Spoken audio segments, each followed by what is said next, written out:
It's the most wonderful time of the year. Sorry, I can't sing. I won't do it again, I promise. But I just wanted to break the ice because this is going to be a touchy subject. 13th stepping. So, in the anonymous program that helps people get off of drugs and alcohol, there's 12 steps. Many people focus on the meetings. And that's great to have community and people with like minded goals.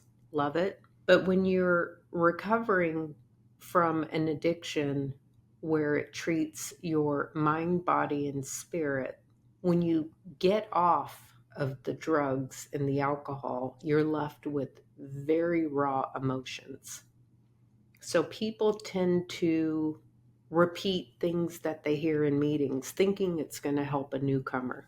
And one of the things I've heard at least 1,000 times is meeting makers make it, or 90 meetings in 90 days, or don't make any decisions in the first year. And those are fine and they're helpful, but they're not in the text.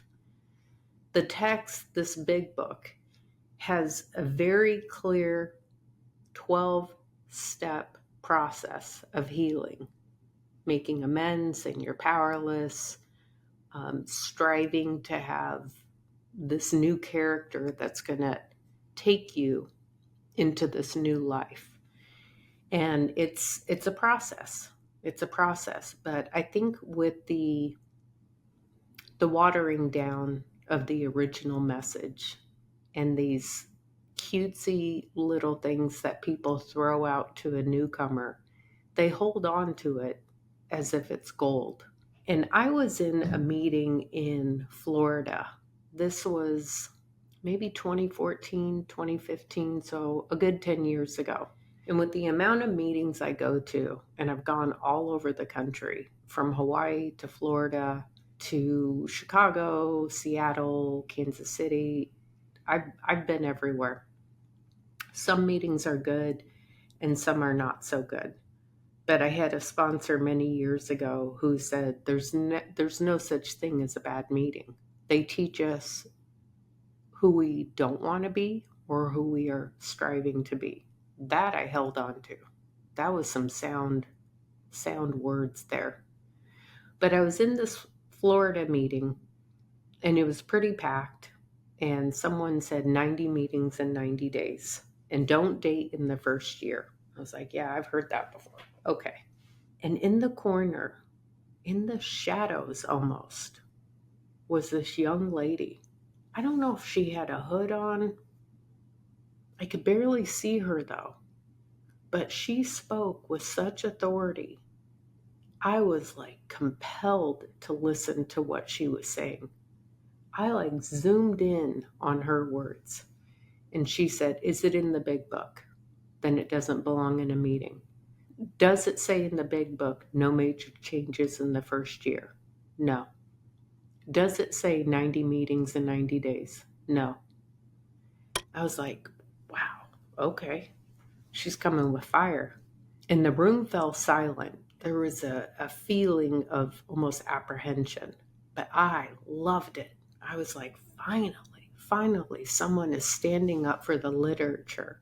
As an author, I wouldn't want someone misquoting my work or putting in a few things that they think that should have belonged in the book. All of that being said, that brings me to the 13th step.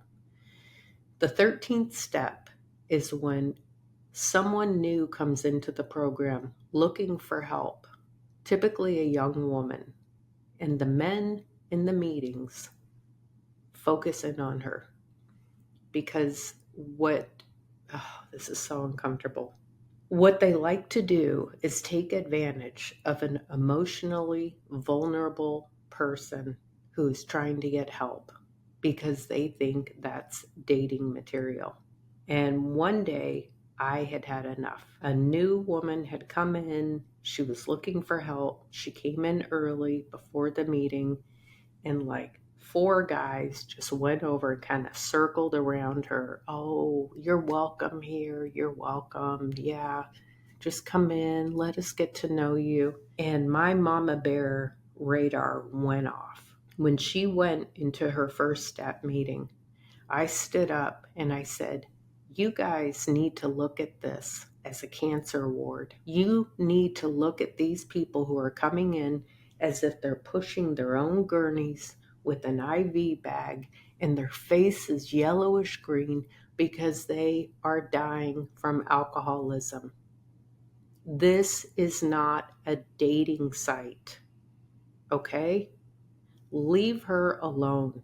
And I didn't make any friends that day, but that's okay. I'm not here to be liked. I'm here to spread the truth. If people would look at the newcomers when they come in and get them hooked up, men with men, women with women, and give them a big book and say a prayer for them, that's more powerful than having coffee after a meeting and showing how much you care.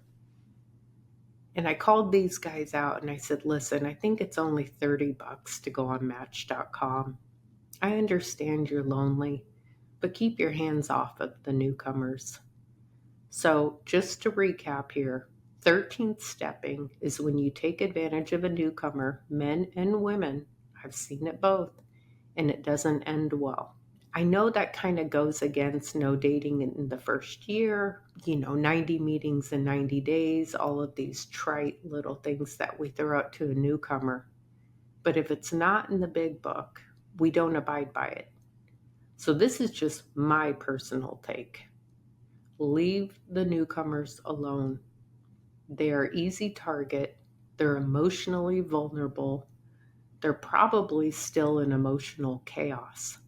The best thing that they can do is come back to another meeting, not feel like they're easy prey, and get them connected with a woman who is willing to work the 12 steps out of the big book. It says in the book, there's a long period of reconstruction ahead. And that's true. It's not easy, but it's so worth it. So when you see a newcomer coming in, if you are someone who goes to meetings, when you see a newcomer coming in, I wouldn't even introduce them to someone. Just leave them alone. Leave them alone. Say hello, welcome, and then go find a woman who's strong like me and who's not going to stand for the BS and say, hey, there's someone new. Go introduce yourself. That's far more powerful than asking them for coffee. 13th stepping is wrong. Yes, this may be black and white thinking. I don't care. Leave the newcomer alone. Let them recover on their own with the guidance of someone who's not trying to take advantage of them. All right, see you in the next video.